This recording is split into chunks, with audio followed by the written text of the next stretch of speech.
Good morning. I hope you're having a wonderful time. I too I am. So today we're going to learn more about persuasion. Yeah, persuasion is an almost mundane skill. Why do I say it's a mundane skill? Because it's something a skill that we use every day. For example, if you are to go to a market to buy something, say a bag of potatoes, you most definitely will use persuasive skill. How? For example, if they say there's a price of 1,000 kwacha and you feel that it's not a fair price, what are you going to do? You're going to try to persuade them to do what? To decrease the price. So you're going. It's a type of skill that we've picked up, but we really don't know how we come across it, isn't it? We just find ourselves persuading somebody, but there's a skill to it. There's a way. There's a method of doing it. So persuasion is very very important to get your way, to make people understand, to make people think in a certain way, to make people understand, to make them change their ways, thinking ways, their actions. Yeah. So persuasion is very very important. Yeah. So here I'm going to try to explain a speech, because if you think about a speech, it's also a piece of persuasive writing, isn't it? It's very persuasive. Think about Barack Obama or our president Lazarus Chakwera. If he goes to the pulpit, when he goes to make a speech, of course people have to be glued to it. There's something that he is trying to, the leaders are trying to give us, but they have to persuade us in order to make us think in a certain way or act in a certain way. They cannot be patronizing, they cannot force us to do something. They have to use a certain tone, or they have to use certain words, they have to use certain devices, rhetorical questions, so on and so forth. So think about a speech, it's loaded with persuasive devices, loaded. So many persuasive devices in a speech, yeah? Okay, so here, let's read together. You need to argue and debate so the audience is convinced you're right. So obviously, you are trying to sell ideas, and you're trying to say these ideas are the right ones, forget what you think about them.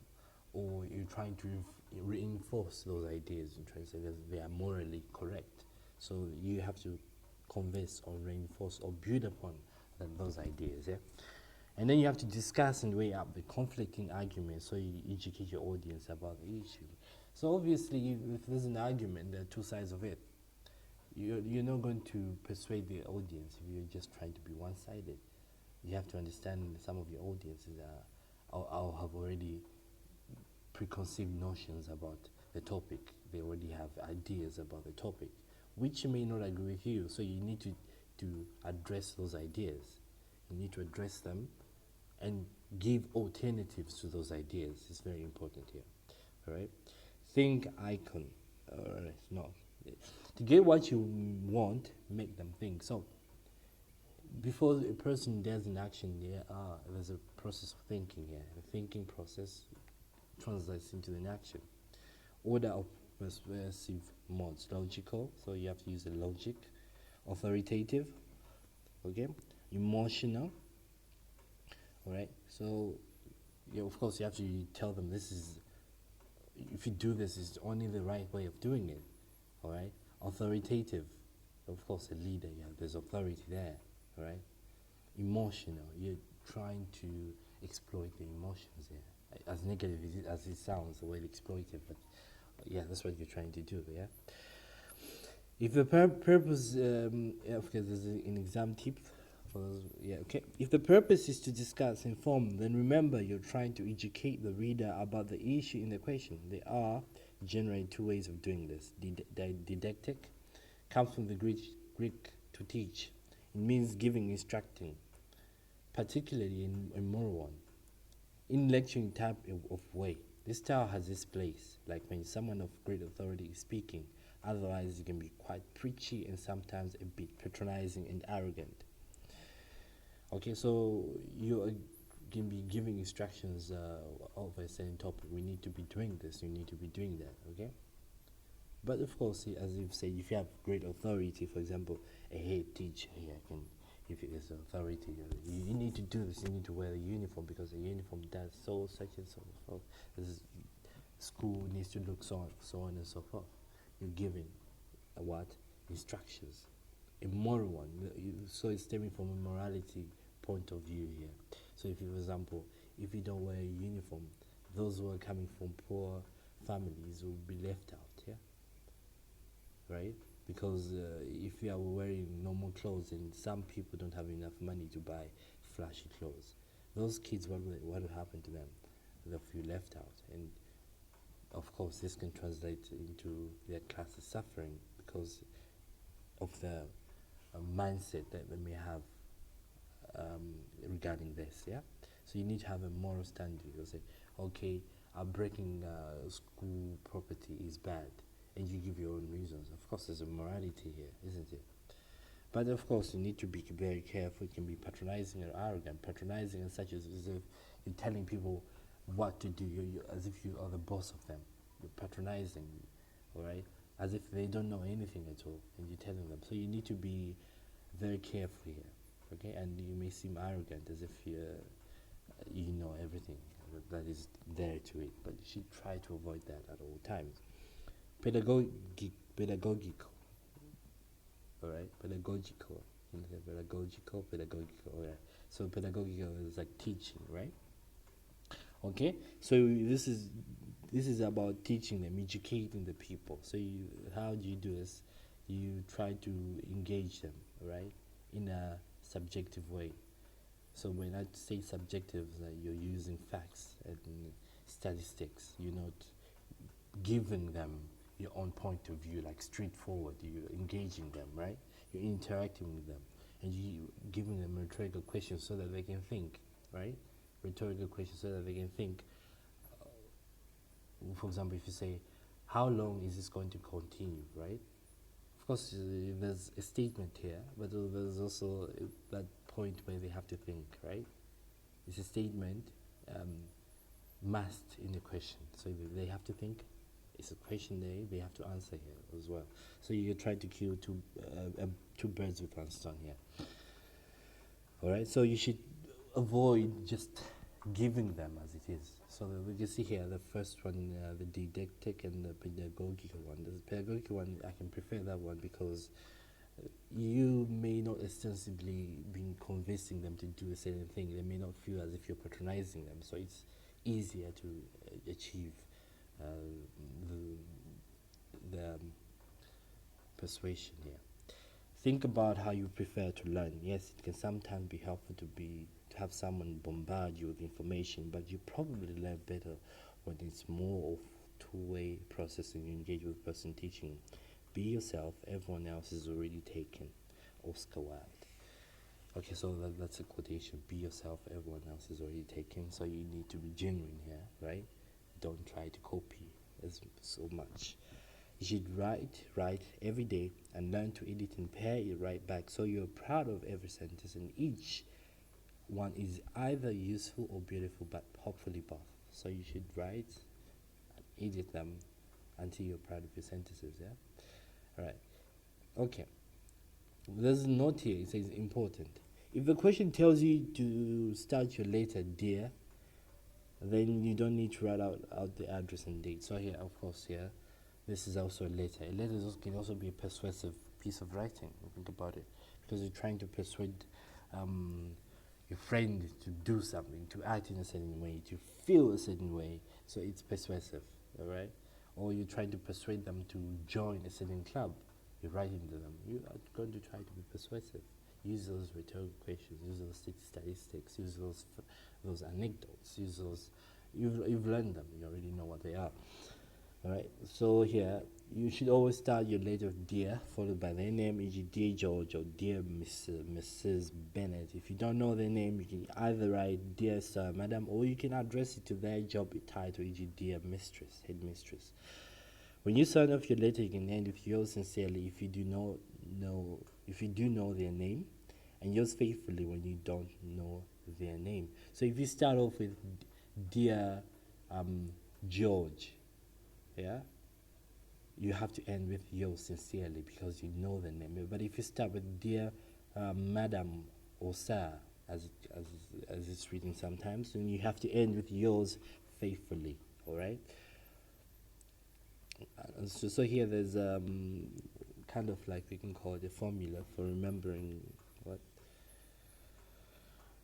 the rule. Okay, so be faithful to people you don't know, sin against people you do know. Okay, well, so what does it mean? Faithful here is for what? For people you know, as in you've written their names, isn't it? Sin against people you do know. So that one, sincerely, what do? You have to write for those who you know. Okay? If it's an informal letter to a family member or friend, you can sign off simply yours or best wishes or love if you are very close. Do's and don'ts. Do. Address the recipients by name wherever possible. Use different paragraph lengths to keep the layout and rhythm of the letter interesting. So you don't just keep the paragraphs long. Some paragraphs have to be short, some paragraphs have to be long. So for this one, to make it more interesting. Charm your examiner, get them to like you. The best way to do this is with some humor. So try to use a little bit of humor there and there because you're writing a letter as you would do in real life, yeah? So you'd use humor. Say if you're writing to a friend, of course you need to be stiff as a stick, isn't it? You'd have to use a little bit of humor. So here you're imitating that scenario where you're writing to your friend. So if you do use humor, you're also going to try. You're also going to charm your examiner. I always tell my students that, of course, with writing exercises, they're all about charming the examiner. If you're writing a story, the examiner has to write like it. All right. If you're writing a letter, the examiner has to like it. If you're writing a speech, the examiner has to like you, charming them. So the first person you need to converse here is the examiner, the most important person there. So add the occasional joke or mild hyperbole for effect. All right, so an exaggeration here. Compliments are also very welcome. Something like, P.S. I love the shoes you were wearing last time we met. That added detail will make the examiner smile, which will always work in your favor. So you can add the P.S. Remember, it's reading down there, isn't it? Yeah. Don't stop with I'm writing because teachers and examiners really hate it. It's a bit lazy, all right? So if you read each and every letter out there, it's reading that way, isn't it? I'm writing because, I'm writing because. So if you imagine an examiner who's already read about 100 letters from other students, all of them have written, I'm writing because. Obviously, yours wouldn't stand out from all of the other letters. It would just be that other letter, an average Joe, right? So you need to try something different. Be creative, yeah. Don't say I'm writing because, right? So you rather start here with, it was lovely seeing you last week. Of course, that is better than I'm writing because, which has been written million times over and over again. Use colloquial, casual language you normally use with a friend. So if you're writing to a friend, of course, there's a language and you need to, what? You need to involve. Use short form, e.g. write out do not instead of don't. Of course, if you're writing to a friend, you can use short form. Use a vocabulary you're not comfortable. Being a formal doesn't always mean old-fashioned. You can still use contemporary language, all right? Switching from talking to writing is like getting ready for a night out. You're not putting on fancy dress or trying to look like someone else. You're going as yourself, but making more effort, being a bit smarter, getting closer to your best. Tim DeLesso, writer and journalist. Layout. So here, there's a layout of a speech. A speech is a much more content than style. It is meant to be spoken rather than written, so it's more of a script. There's no special layout like an article or letter. The focus here is more on your language techniques. You should try and include other persuasive writing language techniques. Forest. Sorry. So here there's abbreviation. It's going to help you remember. A forest here. So A is for alliteration, F is for facts, O is for opinions, R is for repetition, E is for emotive language, A is statistics, T3. So you already know this, we went through them. So remember them, use them, all right? They're very persuasive, okay? You can see an example of how to lay out a speech here. Example tip. Write like you talk. Your speech should read like a transcript rather than an essay. When you practice, try using a text-to-speech dictation app. Okay, so you cannot use those ones in your exams, but still, for practice sake, you can do that one. Use a text-to-speech dictation app. Then look at how the text looks on paper and literally see what your speech looks like. People will forget what you said, people will forget what you did, but people will never forget how you made them feel. So it's about the feelings here also. Here in this case, you're trying to bring a certain feeling to the reader. Okay. I hope this was a wonderful lesson. Please, when you write next time, write well. And these videos are not for movies.